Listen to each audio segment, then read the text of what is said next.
Hi குட்டீஸ், இன்றைக்கி ஒரு கதை பார்ப்போமா? குரங்கும் முதலை கதையும்.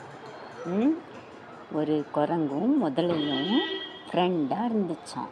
ஒரு நடுவில் ஒரு நதி ஓடிச்சான். மரத்து மேலே குரங்கு இருக்குமா, நதியில் முதல்ல இருக்குமா.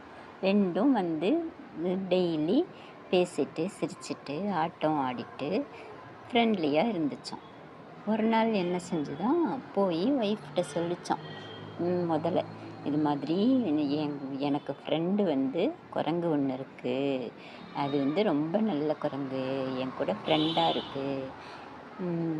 நாங்கள் 2 பேரும் சிரித்து பேசி விளையாடுவோம், ஆடி பாடுவோம். அது ஏதாச்சும் சாப்பிட கொடுக்கும், பழம்லாம் நான் சாப்பிடுவேன் அப்படின்னு சொல்லிச்சான். உடனே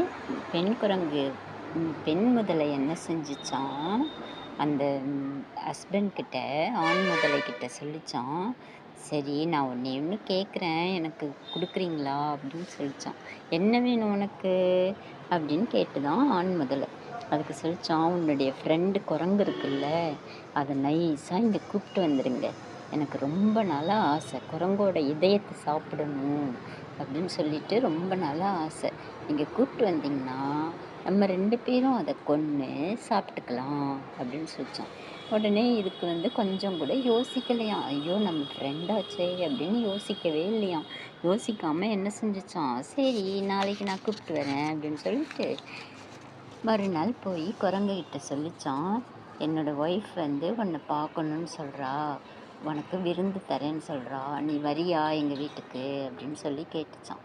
உடனே குரங்குக்கும் ரொம்ப சந்தோஷம். பற்றியா, நமக்கு விருந்து கொடுக்குற அளவுக்கு ஃப்ரெண்டெல்லாம் இருக்காங்களே அப்படின்னு சொல்லிட்டு முதலையோட முதுகில் ஏறிச்சான் குரங்கு. நதியை நீ கடந்து போகணும் இல்லையா, போச்சான். அப்போது பாதி தூரம் போனோடனே அந்த ஆண் முதலை சொல்லிச்சான், உன்னை எதுக்கு தெரியுமா இப்போ நான் கூட்டிகிட்டு போகிறேன், என் ஒய்ஃபு உன்னுடைய இதயத்தை சாப்பிட்ணும் அப்படின்னு சொல்லி ஆசையான் ரொம்ப நாளாக. அதனால தான் உன்னை கூட்டிகிட்டு போகிறேன்.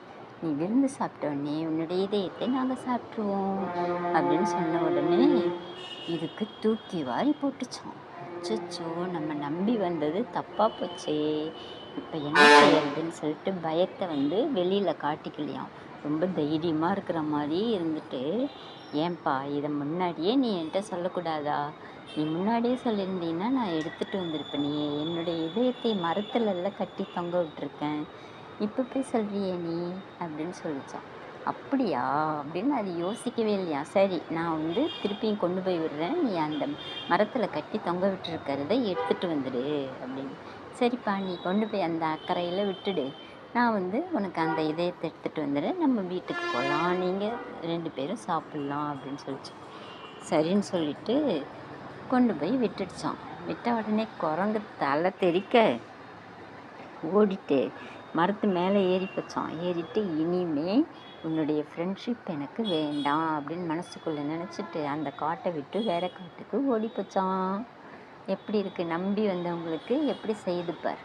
அந்த மாதிரி நம்பிக்கை துரோகம் செய்யக்கூடாது அப்படின்னு சொல்கிறது தான் இந்த கதை. ஓகே, திருப்பி நாளைக்கு பார்ப்போம். பை.